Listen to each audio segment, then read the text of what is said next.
రంగారెడ్డి జిల్లా beggar కంచెలో future city పేరుతో అభివృద్ధి చేస్తున్న ప్రాజెక్టులో పేదల భూములు ఎండోమెంట్ భూములు అన్యాయంగా లాక్కొని పేద రైతులకు నష్టపరిహారం ఇవ్వకుండా ఈ కాంగ్రెస్ సర్కార్ అన్యాయం చేస్తుందంటున్నారు మాజీ మంత్రి సబితా ఇంద్రారెడ్డి.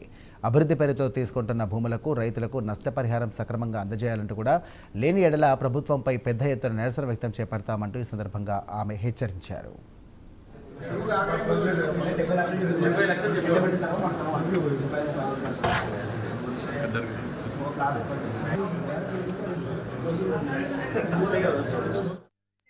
అనేది జరుగుతున్న సందర్భంలో కందుకూరు మండలంలో బేగర్ కంచెకు సంబంధించిన రైతులందరూ తరతరాల నుండి వాళ్ళ భూమి మీద ఉన్నారు. అది ఎండోమెంట్. సో ఇక్కడ తీసుకుంటామంటే వాళ్ళు ఎక్కడ కాకుండా పక్షులాగా ఎగిరిపోవాల్సి వస్తుంది. ఏం చేయాలంటే మన పరిస్థితుల్లో 35 lakhs ఇస్తామంటే వాళ్ళకి అసలు కనీసం పక్క కొందామంటే ఒక గజం భూమి కూడా దొరకని పరిస్థితి ఉంటుంది.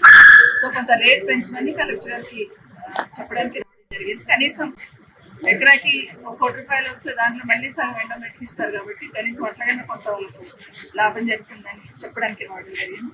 దాంతోపాటు రావిరాలలో ఉన్న ల్యాండ్ ఏదైతే ఉందో వక్ బోర్డ్ ల్యాండ్ దాదాపు 2007 నుండి వక్ బోర్డ్ ల్యాండ్ డిక్లేర్ చేసిన తర్వాత మా రైతులందరూ కూడా దాని మీద ఉన్నారు. 3 తరాల నుండి దాని మీద ఉన్నారు.